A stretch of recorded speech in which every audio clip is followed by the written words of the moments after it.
Bagaimana jika hidup memberimu kecerdasan yang luar biasa, tapi tidak pernah memberimu kesempatan untuk menggunakannya? Bagaimana jika suatu hari kamu sadar bahwa semua mimpi masa mudamu telah berlalu, dan yang tersisa hanyalah rutinitas yang membosankan, tagihan yang harus dibayar, dan rasa tidak diakui? Seseorang yang bernama Walter Hartwell White hidup dalam kenyataan itu. Walter White hanyalah seorang guru kimia SMA dengan gaji yang kecil, kehidupan sederhana, dan masa depan yang terasa sempit. Murid-muridnya bahkan tidak menghargainya. Dunia tak memperhatikannya. Bahkan di rumah, suaranya jarang benar-benar didengar. Tak ada yang tahu bahwa di balik pria pendiam itu tersembunyi seorang ilmuwan jenius yang pernah hampir mengubah dunia, lalu kehilangan segalanya, termasuk keyakinan pada dirinya sendiri. Sampai suatu hari, sebuah diagnosis kanker datang dan merobek semua kepastian yang tersisa. Di hadapan kematian, Walter White tidak hanya takut mati, tapi dia juga takut mati tanpa pernah benar-benar hidup. Dan dari ketakutan itulah muncul pertanyaan paling berbahaya dalam hidupnya. Jika waktuku tinggal sedikit, siapa aku sebenarnya? Jawaban atas pertanyaan itu tidak memunculkan keberanian, tidak pula menumbuhkan kebijaksanaan, melainkan melahirkan seseorang yang bernama Heisenberg. Seseorang yang lahir ketika ego yang terluka bertemu dengan kekuasaan tanpa batas. Seorang guru biasa yang perlahan berubah menjadi penjahat paling ditakuti. Bukan karena ia ingin menjadi jahat, tetapi karena ia ingin merasa berarti. Ini bukan sekedar cerita tentang seorang pengedar narkotika. Ini adalah kisah tentang ego, kekuasaan, dan bagaimana manusia ketika berhenti merasa cukup bisa perlahan kehilangan dirinya sendiri.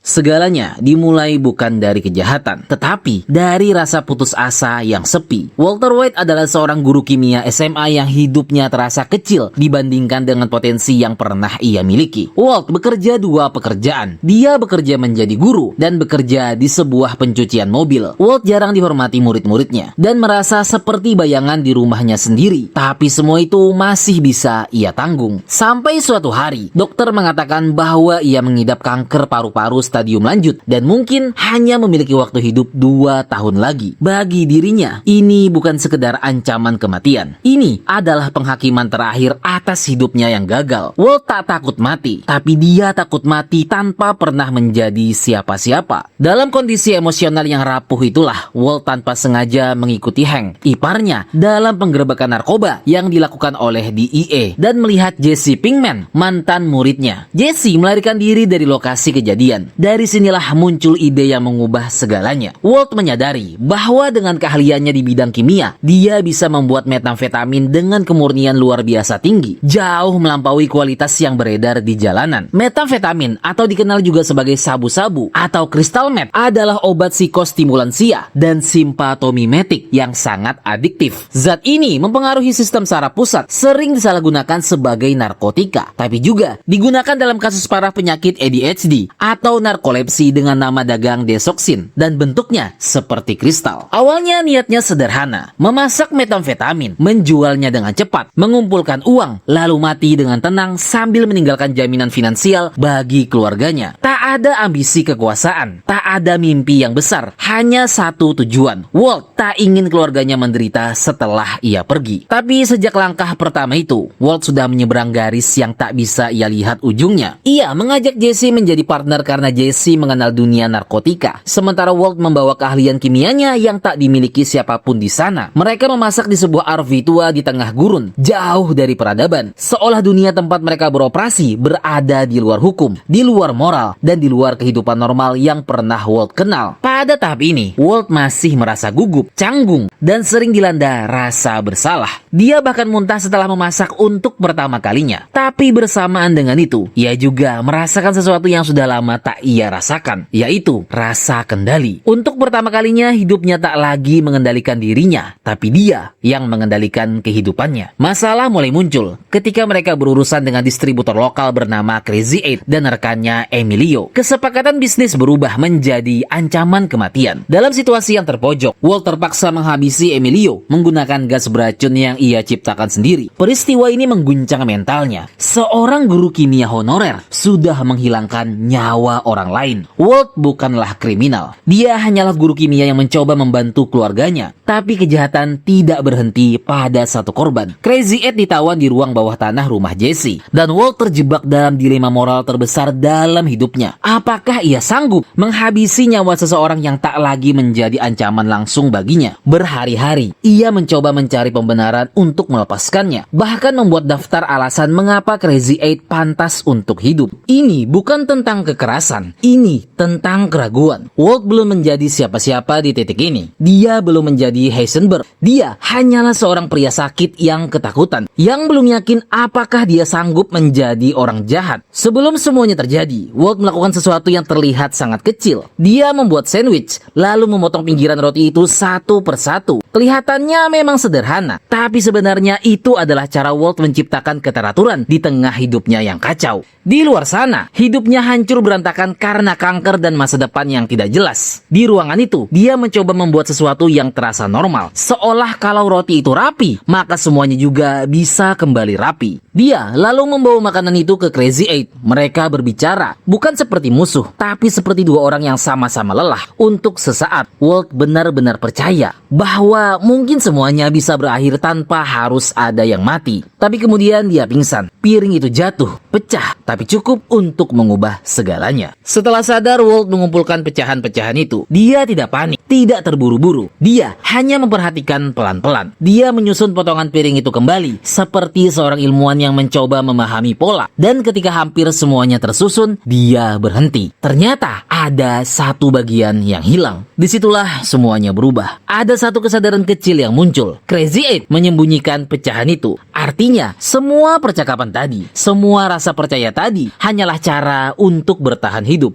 Walt tidak lagi melihatnya sebagai manusia, tapi sebagai ancaman. Cara berpikirnya pun berubah. Bukan lagi tentang benar atau salah, tapi tentang aman atau tidak. Saat Walt kembali ke basement, nadanya berubah. Lebih tenang, tapi juga lebih dingin. Dia masih memberi satu kesempatan terakhir, seolah ingin memastikan apakah masih ada alasan untuk tidak melakukan ini. Tapi sebenarnya, dia sudah tahu jawabannya. Ketika Crazy Eight mencoba menyerang dengan pecahan piring itu, Walt tidak lagi ragu. Walt mencekiknya hingga tak bisa bernafas dengan tangannya sendiri. Setelah semuanya selesai, Walt menangis. Dia meminta maaf, dan itu berarti satu hal. Dia belum kehilangan kemanusiaannya sepenuhnya, tapi sesuatu di dalam dirinya sudah mulai retak, dan retakan itu tidak akan pernah kembali utuh. Ini bukan sekedar pembunuhan pertama. Ini adalah momen di mana seorang manusia dipaksa untuk memilih, dan setelah dia memilih, dia tidak pernah bisa kembali menjadi dirinya yang dulu. Semua itu tidak dimulai dari kejahatan yang besar, hanya dari hal kecil, sebuah sandwich, pinggiran roti yang dipotong rapi, dan satu pecahan piring yang hilang. Inilah momen kelahiran dari Heisenberg. Bukan ketika Walt pertama kali memasak meth, tetapi ketika untuk pertama kalinya Walt menghilangkan nyawa seseorang dengan sadar dan terencana. Bukan karena ia terpojok, tetapi karena ia memilih hidupnya sendiri di atas hidup orang lain. Setelah peristiwa itu, sesuatu dalam dirinya mulai bergeser. Walt tidak lagi sekedar bertahan, ia mulai terbiasa. Walt mulai memahami bahwa dunia ini bekerja dengan aturan yang berbeda, dan bahwa dalam dunia itu, kecerdasan dan keberanian bisa mengalahkan rasa takut dan moralitas. Di sisi lain, kehidupan rumah tangga Walt mulai dipenuhi dengan kebohongan. Dia sering menghilang tanpa penjelasan, berbohong pada istrinya, Skyler, tentang pekerjaannya, dan menunjukkan perubahan perilaku yang membingungkan keluarganya. Tapi bukannya muncul rasa bersalah, Walt justru mulai menikmati rahasia dan kebohongan itu. Rahasia memberinya identitas ganda, guru kimia di siang hari dan produsen narkotika di malam hari. Dan dalam identitas kedua itu, ia tidak lagi merasa kecil, ia tidak lagi merasa diremehkan. Dia bukan Walter White, dia adalah seseorang yang diperhitungkan. Di dunia obat-obatan terlarang, Walt mulai memperkenalkan dirinya sebagai Heisenberg. Nama itu bukan sekedar alias untuk penyamaran. Nama itu adalah simbol dari transformasinya. Dengan topi hitam dan sikap dingin, Walt mulai berbicara dengan nada yang tak pernah ia gunakan sebelumnya. Walt mengintimidasi, mengancam, dan menuntut untuk dihormati. Ketika distributor jalanan mencoba menipunya, Walt meledakkan gedung dengan bahan kimia sebagai peringatan, menunjukkan bahwa ia bukan orang biasa yang bisa dipermainkan. Dan ketika itu, orang-orang mulai takut padanya. Dan anehnya, rasa takut itu terasa seperti penghormatan. Tapi di balik semua itu, Walt masih berusaha meyakinkan dirinya bahwa semua ini bersifat sementara. Dia masih percaya bahwa setelah mengumpulkan cukup banyak uang, dia akan berhenti dan kembali menjadi ayah dan suami yang baik. Tapi entah kenapa, dia perlahan menunjukkan bahwa perubahan yang terjadi padanya bukanlah sementara. Setiap kebohongan membuat kebohongan berikutnya lebih mudah. Setiap tindakan kejam membuat tindakan berikutnya terasa lebih wajar. Dan tanpa disadari, tujuan awalnya mulai bergeser. Walt tak lagi sekedar ingin meninggalkan uang. Dia ingin menang. Dia ingin berhasil. Dia ingin diakui. Akhirnya, Walt menemukan cara untuk merasa besar. Bahkan jika itu berarti harus mengorbankan moralitasnya, kemanusiaan, dan dirinya sendiri. Heisenberg lahir dari luka lama yang akhirnya menemukan tempat untuk tumbuh. Dan sejak saat itu, tak ada lagi jalan untuk kembali. Walter White tak lagi hanya seorang pria yang putus asa karena kanker dan mencoba mengumpulkan uang sebelum kematian tiba. Sekarang, dia mulai merasa nyaman dalam identitas barunya. Dia mulai terbiasa dengan kebohongan, dengan ancaman, dengan rasa takut orang lain terhadap dirinya. Dan semakin ia terbiasa, semakin tipis jarak antara siapa dirinya dulu dan siapa dirinya sekarang. Masalah pertama datang dalam bentuk Tuco Salamanca, bandar narkoba yang brutal, tak terduga, dan tak mengenal kompromi. Berurusan dengan Tuco membuat Walt menyadari bahwa dunia ini tak bisa dikendalikan hanya dengan kecerdasan, tapi dia juga menuntut keberanian dan kekejaman. Ketika Jesse mencoba menjual Matt mereka ke Tuco, realitas itu menghantamnya dengan brutal. Jesse dipukuli tanpa ampun, uang tidak dibayar, dan pesan yang disampaikan sangat jelas. Di dunia ini, kekuatan adalah segalanya. Seorang Walter White yang lama mungkin akan mundur, mungkin akan mencari jalan yang lebih aman. Tapi yang terjadi justru sebaliknya. Walt datang sendirian ke markas Tuco, tidak sebagai guru, tidak sebagai pria yang putus asa, tapi sebagai seseorang yang ingin dihormati. Ketika Tuco meremehkannya, Walt tidak membalas dengan kata-kata panjang. Dia mengambil sesuatu dari sakunya, sebuah kristal yang tampak seperti Matt, dan melemparkannya. Ruangan itu meledak oleh ledakan yang memekakan telinga. Kaca pecah, semua orang terdiam. Ini bukan lagi tentang bertahan hidup, tapi ini tentang kendali, tentang menunjukkan bahwa dia bukan korban, bahwa dia bukan pion, melainkan seseorang yang harus diperhitungkan. Tapi kemenangan kecil itu datang dengan sebuah harga. Hubungan Walt dengan Tuco berubah menjadi kemitraan yang rapuh dan berbahaya. Tuco bukanlah rekan bisnis yang bisa diajak berpikir secara rasional. Dia impulsif, kejam, dan tidak bisa diprediksi. Sementara itu, Walt mulai merasakan sesuatu yang baru, sebuah sensasi kekuasaan. Walt mulai memahami bahwa rasa takut bisa menjadi alat, bahwa kecerdasan saja tidak cukup. Yang dibutuhkan adalah kemampuan untuk mendominasi. Gesekan antara keduanya akhirnya mencapai final ketika Tuco menculik Walt dan Jesse, membawa mereka ke gurun dengan rencana melarikan diri ke Meksiko. Di tengah panas yang menyengat dan situasi yang semakin tidak terkendali, Walt dihadapkan pada kenyataan yang pahit. Dia mungkin telah membuka pintu ke dunia yang tidak bisa ia tutup kembali. Di sana, jauh dari rumah dan identitas selamanya, Walt tidak lagi sepenuhnya menjadi guru yang kebetulan tersesat, tapi dia juga belum sepenuhnya menjadi raja. Dia berada di antara dua dunia, dan ketegangan itu terlihat jelas dalam setiap keputusannya. Akhir dari konflik ini tidak datang dari tangan Walt secara langsung. Tuco akhirnya tewas dalam konfrontasi dengan polisi, yang ternyata dia adalah ipar dari Walt. Tapi penting untuk dipahami, Walt lah yang memulai semuanya. Dia yang menantang, dia yang memicu rantai kejadian, dia yang memilih untuk tidak mundur. Dan mungkin yang paling berbahaya bukanlah fakta bahwa Walt selamat, melainkan apa yang ia pelajari dari hari itu. Walt belajar bahwa ia bisa menghadapi monster dan menang. Dia belajar bahwa keberanian, ketika dikombinasikan dengan kecerdasan, bisa menaklukkan bahkan orang seperti Tuco. Dan yang paling penting, dia mulai percaya bahwa tidak ada yang benar-benar berada di luar jangkauannya. Kepercayaan itu akan tumbuh, membesar, dan menjadi sesuatu yang jauh lebih gelap. Tapi hubungan Walt dengan Jesse mulai menunjukkan keretakan yang lebih dalam. Jesse yang sebenarnya jauh lebih emosional dan rentan, semakin tertekan oleh kekerasan dan kematian yang mereka saksikan. Jesse mulai menggunakan Matt untuk melarikan diri dari rasa bersalahnya, sementara Walt justru semakin dingin dan rasional. Di tengah kehancuran mental itu, Jesse bertemu dengan Jane Margolis, seorang tetangga yang juga mantan pecandu yang sedang berusaha berhenti menggunakan obat-obatan terlarang. Hubungan mereka cepat berkembang menjadi tempat pelarian bagi Jesse, tetapi juga menjadi pintu menuju kehancuran bersama. Jane kembali menggunakan heroin dan Jesse mengikutinya. Di mata Walt, Jane bukan sekedar ancaman bagi Jesse, tetapi juga ancaman bagi bisnisnya dan secara tak langsung ancaman bagi dirinya sendiri. Ketika Walt datang ke apartemen Jesse suatu malam dan menemukan Jane overdosis serta tersedak oleh muntahannya sendiri, dia menghadapi momen paling menentukan dalam hidupnya sejauh itu. Sebenarnya, Walt bisa menyelamatkan Jane. Dia tahu caranya. Dia seorang yang jenius, tapi dia memilih untuk diam. Walt melihat Jane sekarat. Air mata mengalir di wajahnya, tetapi dia tidak bergerak. Keputusan itu menandai perubahan moral yang jauh lebih besar dibandingkan pembunuhan sebelumnya. Jika sebelumnya Walt membunuh demi bertahan hidup, kali ini ia membiarkan seseorang mati demi melindungi kepentingannya sendiri. Di titik inilah Walt mulai menciptakan bahaya demi dirinya sendiri. Kematian Jane menghancurkan Jesse sepenuhnya. Jesse tenggelam dalam rasa bersalah, kecanduan, dan trauma. Tapi efek dari keputusan Walt tak berhenti sampai di situ. Ayahnya Jane, yang bekerja sebagai pengatur lalu lintas udara, diliputi duka mendalam hingga membuat kesalahan fatal saat bekerja. Kesalahan itu menyebabkan 2 pesawat bertabrakan di udara di atas kota Albuquerque, menewaskan ratusan orang. Tragedi ini menjadi simbol paling kuat dalam perjalanan hidup Walter White. Bagaimana satu keputusan kecil yang tampaknya pribadi dan tersembunyi dapat menciptakan gelombang kehancuran yang tak terbayangkan. Setelah malam itu, batas yang dulu terasa jelas antara benar dan salah, antara hidup dan mati, menjadi kabur. Jika Walt bisa membiarkan seseorang mati demi kepentingannya, maka apalagi yang tidak bisa ia lakukan. Momen ini adalah awal dari kematian moral Walter White. Sementara itu, kehidupan pribadi Walt semakin hancur. Skyler mulai mencurigai kebohongan dan perubahan perilakunya. Walt semakin sulit mempertahankan topeng sebagai suami dan ayah yang baik. Tapi bukannya berhenti, dia justru semakin tenggelam dalam dunia yang memberinya rasa kendali dan makna dalam hidupnya. Walt mulai menikmati permainan kekuasaan. Dia mulai merasa bahwa ia lebih pintar dari semua orang di sekitarnya, bahkan ketika ia seharusnya merasa bersalah. Yang ia rasakan justru kepuasan tersembunyi karena berhasil keluar dari situasi yang berbahaya. Walt tak lagi hanya seorang pria yang melakukan hal buruk demi tujuan baik. Dia mulai menjadi seseorang yang mampu melakukan hal buruk tanpa lagi membutuhkan pembenaran yang mulia. Dunia gelap yang awalnya ia masuki sebagai jalan keluar, sekarang berubah menjadi dunia yang membentuk identitasnya. Heisenberg bukan lagi pesona sementara. Heisenberg mulai menjadi rumah bagi Walter White.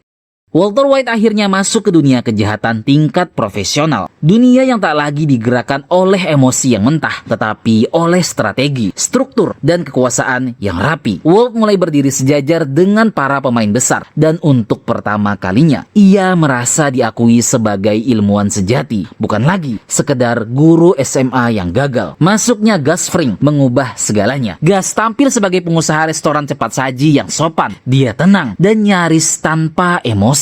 Tapi di balik wajah ramah itu, dia menjalankan bisnis narkotika berskala internasional dengan sistem yang sangat disiplin dan sangat efisien. Gus merekrut Walt bukan karena belas kasihan melihat seorang pria yang bertahan hidup melawan kanker, tapi karena kualitas matnya yang tak tertandingi. Dan ketika Walt bertemu dengan Gus Fring, dia tak lagi memasak di mobil RV tua atau lokasi tandus yang sepi, melainkan di sebuah super lab bawah tanah yang canggih dan steril, laboratorium impian bagi seorang ilmuwan. Di tempat inilah Walt merasa kembali menjadi dirinya yang dulu, seorang ahli kimia yang dihormati karena kecerdasannya, bukan karena ketakutan yang ia ciptakan. Tapi dunia profesional ini datang dengan harga yang jauh lebih mahal. Skyler akhirnya mengetahui kebenaran tentang bisnis Walt dan hubungan mereka berubah total. Pernikahan mereka tak lagi tentang cinta atau kepercayaan, melainkan tentang kebohongan yang dikelola bersama dan ketakutan yang dipendam diam-diam. Walt percaya ia masih melindungi keluarganya, tetapi Skyler melihat kenyataan yang jauh lebih pahit, bahwa pria yang ia cintai telah berubah menjadi seseorang yang tak lagi bisa ia kenali. Rumah mereka yang seharusnya menjadi tempat aman berubah menjadi medan perang psikologis yang sunyi. Ada satu momen dalam Breaking Bad yang sering dianggap sebagai deklarasi paling jujur dari siapa Walter White sebenarnya, saat dia berdiri di hadapan istrinya sendiri,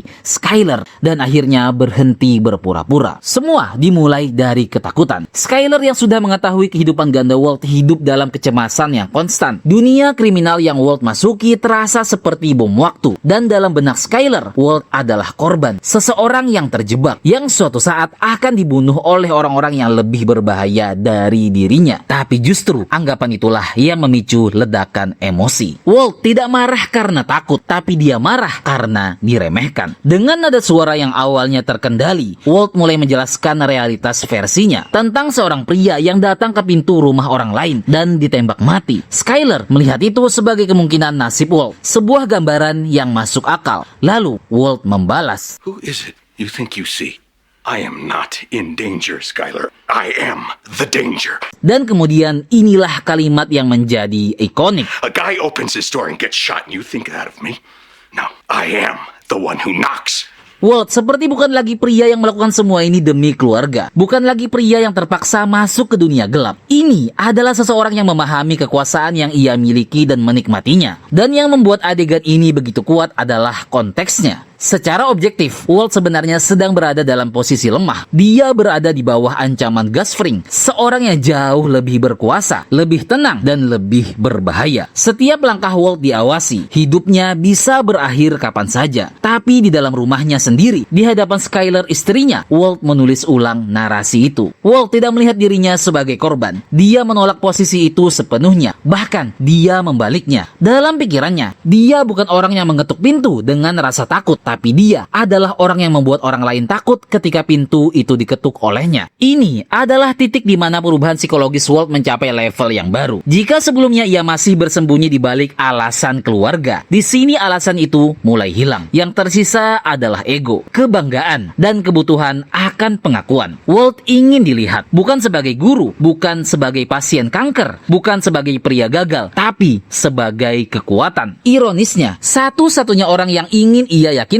Skyler justru semakin menjauh darinya setelah momen ini. Bukannya menciptakan rasa hormat, yang muncul adalah ketakutan yang nyata. Dan disitulah tragedinya. Karena bagi Walt, ini adalah momen kemenangan identitas. Tapi bagi keluarganya, ini adalah bukti bahwa Walter White sudah benar-benar hilang. Heisenberg telah menjadi diri Walt yang sesungguhnya. Di sisi lain, posisi Walt di dalam organisasi Gus tidak pernah benar-benar aman. Gus menginginkan stabilitas, kepatuhan, dan kendali. Sementara Walt dengan ego dan kebutuhannya untuk diakui sulit menjadi bawahan yang patuh. Gesekan ini semakin membesar ketika Gus mulai melatih Gale, seorang ilmuwan lain yang lebih mudah dikendalikan dan jauh lebih taat aturan. Bagi Walt, Gale adalah ancaman eksistensial. Jika Gale mampu menggantikan dirinya, maka Walt tak lagi dibutuhkan. Dan bagi seseorang seperti Walter White, tidak dibutuhkan berarti kembali menjadi tidak berarti. Merasa posisinya terancam, Walt semakin bergantung pada Jesse. Walt menjadikan Jesse sebagai alat yang strategis baginya, tapi hubungan mereka semakin rusak. Jesse masih bergulat dengan trauma kematian Jane dan rasa bersalah yang tak kunjung reda. Ia tak lagi melihat dunia narkotika sebagai permainan kekuasaan, melainkan sebagai sumber penderitaan yang tak pernah berakhir. Walt sebaliknya, justru semakin dingin dan fokus pada kelangsungan posisinya sendiri. Di titik ini, perbedaan moral mereka semakin jelas. Jesse masih merasakan sakit karena kejahatan, sementara Walt mulai terbiasa hidup tanpanya. Ketika Gus akhirnya memutuskan bahwa Walt terlalu berbahaya dan tidak stabil untuk dipertahankan, nasib Walt seolah telah ditentukan. Tapi Walt menolak menjadi korban. Dalam salah satu keputusan paling dingin dan menentukan dalam hidupnya, Walt menyuruh Jesse untuk menghabisi Gale. Tujuannya bukan balas dendam, bukan kemarahan, melainkan agar strategi ambisi Walt tetap berjalan. Tanpa Gale, Gus tidak punya siapapun yang bisa menggantikan Walt. Rencana ini bisa menyelamatkan Walt dan juga mengikat Jesse lebih dalam ke dalam dunia kejahatan. Karena sekarang mereka berbagi dosa yang tak bisa ditarik kembali. Inilah di mana Walt sepenuhnya memasuki dunia kejahatan profesional. Dia tak lagi menghabisi nyawa seseorang karena terpaksa, melainkan karena perlu demi egonya. Walt tidak lagi bereaksi terhadap ancaman, tapi dia sekarang sudah bisa mengantisipasinya. Kejahatan baginya bukan lagi sebuah kekacauan, tapi dia menjadikannya sebagai sebuah sistem. Dan Walt mulai memahami bahwa dalam sistem ini, kecerdasan tanpa empati adalah senjata yang paling mematikan. Walt berhasil mempertahankan posisinya, tetapi dengan harga yang mahal. Moralitas Jesse semakin hancur. Pernikahan Walt semakin kosong, dan garis terakhir antara dirinya sebagai manusia biasa dan dirinya sebagai kriminal semakin kabur. Dia mungkin masih bernapas sebagai Walter White, tetapi cara berpikirnya, cara mengambil keputusannya, dan cara memandang manusia lain sudah sepenuhnya milik Heisenberg. Tak ada lagi kesepakatan yang stabil, tak ada lagi rasa saling percaya. Yang tersisa hanyalah dua pria dengan kecerdasan tinggi dan ego besar, saling menunggu kesempatan untuk saling menjatuhkan. Di satu sisi, Gus Fring, seorang pemimpin yang tenang dan sistematis yang percaya pada kendali mutlak. Di sisi lain, Walter White, seorang ilmuwan brilian yang tak bisa lagi hidup tanpa pengakuan dan kekuasaan. Keduanya tahu bahwa dunia ini tidak cukup luas untuk mereka berdua. Gus perlahan mencoba memisahkan Jesse dari Walt, menjadikan Jesse lebih dekat padanya, lebih percaya, dan lebih berguna. Tujuan Gus adalah menjadikan Jesse sebagai pengganti Walt, sekaligus menjadikan Walt agar merasa sendirian dan tak berdaya. Tapi Jesse yang masih dibayangi trauma dan rasa bersalah justru menemukan semacam ketenangan dalam struktur yang diberikan oleh Gus. Gus memperlakukannya dengan hormat, memberinya tanggung jawab, dan tak meremehkannya seperti yang sering dilakukan oleh Walt. Hubungan Walt dan Jesse semakin renggang, dan Walt mulai merasakan kehilangan kendali atas satu-satunya orang yang selama ini bisa ia manipulasi. Dan bagi seseorang seperti Walt, kehilangan kendali adalah bentuk ancaman terbesar dalam hidupnya. Semakin terpojok, Walt semakin nekat. Dia mulai merancang berbagai rencana untuk menghabisi Gus, tapi semuanya gagal. Gus selalu selangkah lebih maju, lebih sabar, dan lebih dingin. Dalam ketegangan yang semakin meningkat ini, Walt akhirnya melakukan salah satu tindakan paling manipulatif dan tak bermoral dalam hidupnya. Dia meracuni Brock, anak kecil yang sangat dekat dengan Jesse. Walt menggunakan tanaman beracun. Tujuannya bukan untuk membunuh Brock, tetapi untuk membuat Jesse percaya bahwa Gus Fring yang meracuni Brock. Dengan cara ini, Walt memanfaatkan empati dan trauma Jesse sebagai alat untuk mengubahnya kembali menjadi sekutunya. Dan rencana itu berhasil. Jesse yang diliputi kemarahan dan ketakutan kembali berpihak pada Walt. Bersama-sama, mereka menyusun rencana terakhir untuk menjatuhkan Gus. Walt mulai menyadari bahwa ia tak bisa mengalahkan Gus dengan kekuatan atau kecerdasan saja. Dia harus memanfaatkan kebencian lama dan musuh-musuh Gus. Disinilah ia melibatkan Hector Salamanca, pria tua lumpuh yang hidup dalam kebencian mendalam terhadap Gus. Walt memasang bom di kursi roda Hector dan memancing Gus datang ke panti jompo. Ketika Gus masuk ke ruangan itu, bom meledak, menghabisi Hector dan Gus sekaligus. Kematian Gus menjadi sebuah deklarasi kekuasaan bagi Walt. Sejak memasuki dunia obat-obatan terlarang, Walt kini berdiri di puncak tanpa bayangan siapapun di atasnya. Dia tak lagi menjadi bawahan, tak lagi menjadi pion, dan tak lagi hidup dalam ketakutan. Sekarang, dia adalah penguasa. Dalam momen ikonik setelah ledakan itu, Walt menghubungi Skyler dan berkata, "Aku menang." Bukan dengan nada lega, tetapi dengan kebanggaan. Kalimat itu merangkum segalanya. Yang ia kejar bukan sekedar keselamatan, melainkan kemenangan. Ini tentang ego, tentang dominasi, tentang menjadi yang terbaik. Tapi seperti semua kemenangan Walt, ada harga yang harus dibayar. Meskipun ia belum sepenuhnya menyadarinya, dengan mengalahkan Gus, Walt tidak hanya menghapus ancaman, dia juga menghapus batas. Tidak ada lagi yang menahan ambisinya, dan ketika tidak ada lagi yang lebih kuat darinya, satu-satunya musuh yang tersisa adalah dirinya sendiri. Momen ini adalah kelahiran penuh dari Heisenberg sebagai raja.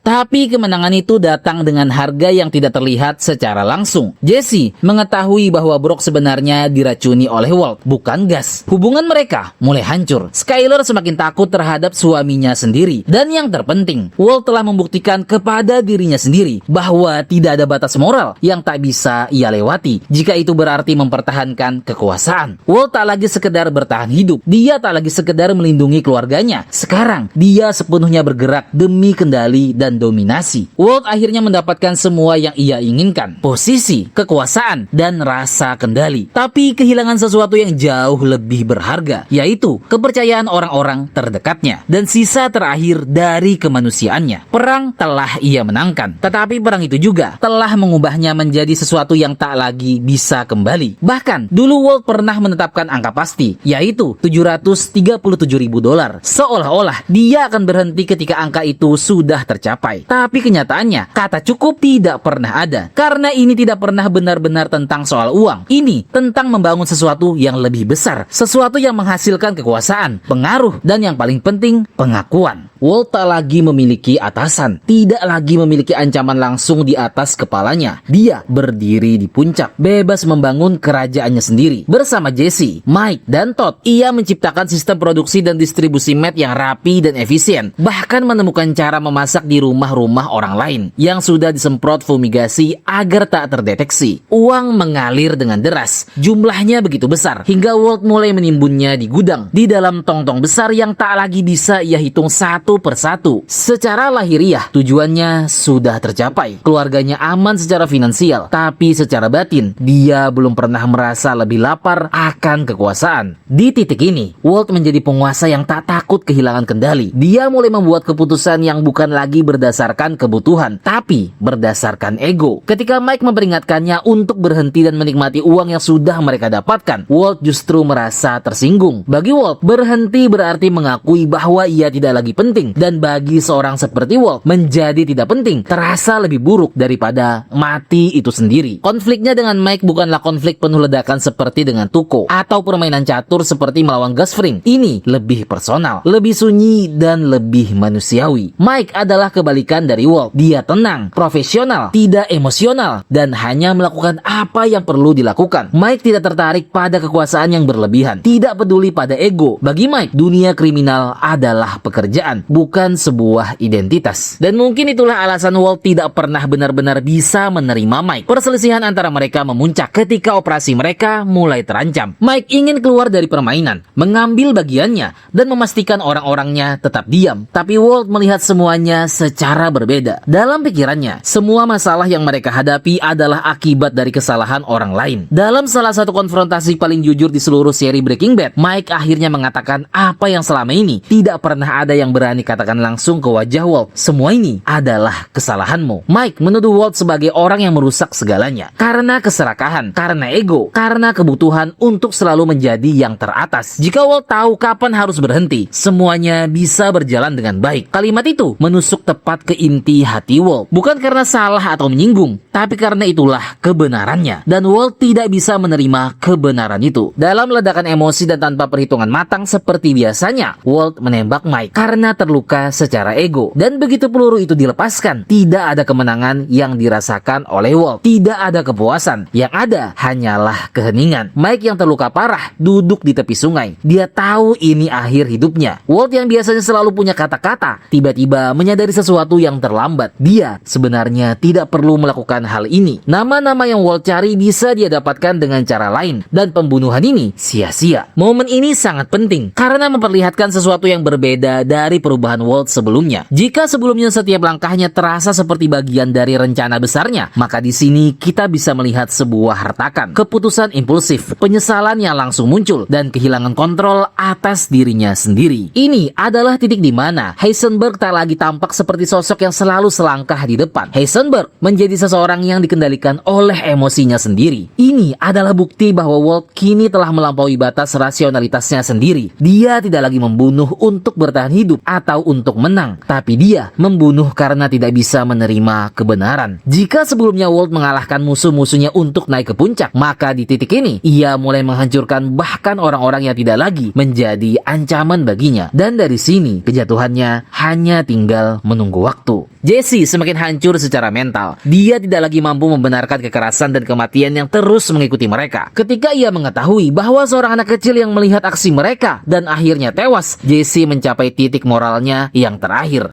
Dia ingin keluar, dia ingin berhenti, tapi Walt tidak bisa menerima itu. Jesse bukan sebatas partner bagi Walt, dia adalah saksi hidup atas dosa-dosa Walt, dan kehilangan Jesse berarti kehilangan kendali atas masa lalunya sendiri. Hubungan mereka berubah dari kemitraan menjadi konflik terbuka, dan ketergantungan menjadi permusuhan yang penuh luka batin. Sementara itu, ancaman terbesar datang dari tempat yang paling tidak pernah terbayangkan oleh Walt, yaitu di rumahnya sendiri. Hank, iparnya yang bekerja sebagai DEA, secara tidak sengaja menemukan petunjuk yang membawanya pada kebenaran bahwa Heisenberg selama ini adalah Walter White. Bagi Hank, ini adalah pengkhianatan pribadi. Dia memulai penyelidikan diam-diam untuk menjatuhkan Walt tanpa melibatkan sistem hukum yang bisa memberi Walt celah untuk lolos. Dan sekarang Walt tak lagi berhadapan dengan seorang bandar atau pengedar jalanan, melainkan dengan seseorang yang benar-benar mengenalnya, yang tahu kelemahannya dan yang tidak takut padanya. Konfrontasi antara Walt dan Hank akhirnya membawa mereka ke gurun, tempat yang dulu menjadi saksi awal perjalanan kriminal Walt. Tapi kali ini tidak ada lagi ilusi kontrol. Dalam upaya menyelamatkan uangnya, Walt menghubungi geng Jack Welker, berharap mereka hanya akan membantu menyingkirkan Jesse. Tapi situasi berubah menjadi pembantaian. Hank tewas di tempat di depan mata Walt, meskipun Walt memohon agar nyawa Hank diselamatkan. Dalam satu momen itu, seluruh pembenaran Walt mulai hancur. Dia tidak lagi kehilangan uang atau kebebasan, tapi dia kehilangan seseorang yang benar-benar ia hormati. Dan saat itu, Walt mulai menyadari bahwa semua yang ia bangun tidak melindungi siapapun, tidak melindungi keluarganya, bahkan dirinya sendiri. Setelah peristiwa itu, Walt benar-benar hancur. Uangnya dirampas oleh geng Jack, keluarganya berantakan, dan Jesse ditawan serta dipaksa memasak meth untuk mereka. Walt melarikan diri dan hidup dalam pengasingan di New Hampshire sendirian, sakit dan terputus dari dunia. Dia tak lagi memiliki kekuasaan, tak lagi memiliki keluarga, dan tak lagi memiliki tujuan. Yang tersisa hanyalah seorang pria tua dengan tumpukan uang yang tak bisa ia gunakan dan waktu yang terus habis. Untuk pertama kalinya sejak begitu lama, Walt tidak lagi merasa besar. Kini dia merasa kosong. Tapi menjelang akhir hidupnya, Walt membuat satu keputusan terakhir, yaitu dia berusaha menutup semuanya. Walt kembali ke Albuquerque untuk memperbaiki apa yang masih bisa diperbaiki. Dia memastikan uangnya sampai ke anak-anaknya melalui gray matter tanpa mengungkapkan asal-usulnya. Pada akhirnya, setelah semua kebohongan, manipulasi, dan pembenaran yang ia bangun selama bertahun-tahun, Walter White sampai pada satu titik yang tidak bisa ia hindari lagi, yaitu kejujuran. Dalam pertemuan terakhirnya bersama Skyler, Walt tak lagi merasa marah, tak ada lagi ancaman, tidak ada lagi upaya untuk mengendalikan. Yang tersisa hanyalah seorang pria yang akhirnya kehabisan alasan untuk berbohong. Selama ini, Walt selalu punya narasi melakukan semua ini untuk keluarga, untuk masa depan anak-anaknya, dan untuk melindungi orang-orang yang ia cintai. Narasi itu ia ulang terus-menerus kepada Skyler, kepada Jesse, dan yang paling penting kepada dirinya sendiri. Tapi di momen ini, semua itu ternyata tidaklah benar. Dengan suara tenang, Walt akhirnya berkata, I did it for me.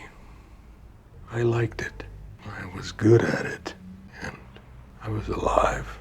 ini adalah pembongkaran total terhadap identitas Walter White. Dia tidak menyalahkan siapapun, bukan keadaan, bukan penyakitnya, dan bukan kegagalan masa lalunya. Walt mengakui bahwa semua yang ia lakukan, semua penderitaan yang ia sebabkan, berasal dari dirinya sendiri, dari keinginannya untuk merasa berarti, dari kebutuhannya akan kontrol, pengakuan, dan kekuasaan. Ironisnya, ini adalah momen paling manusiawi dari Walt sejak lama. Setelah menjadi sosok yang dingin, manipulatif, dan hampir tanpa empati, akhirnya ia menunjukkan sesuatu yang nyata, yaitu kesadaran diri. Bukan penyesalan, bukan penebusan dosa sepenuhnya, tapi kejujuran. Dan sayangnya, kejujuran itu datang terlambat. Karena pada titik ini, keluarganya telah hancur. Jesse telah menderita luar biasa. Banyak nyawa telah hilang, dan tidak ada yang bisa diperbaiki sepenuhnya. Di pertemuan terakhirnya dengan Jesse, Walt tidak lagi bertindak sebagai manipulator. Dia menyelamatkan Jesse dari geng Jack, memberinya kesempatan untuk bebas, dan tidak memaksanya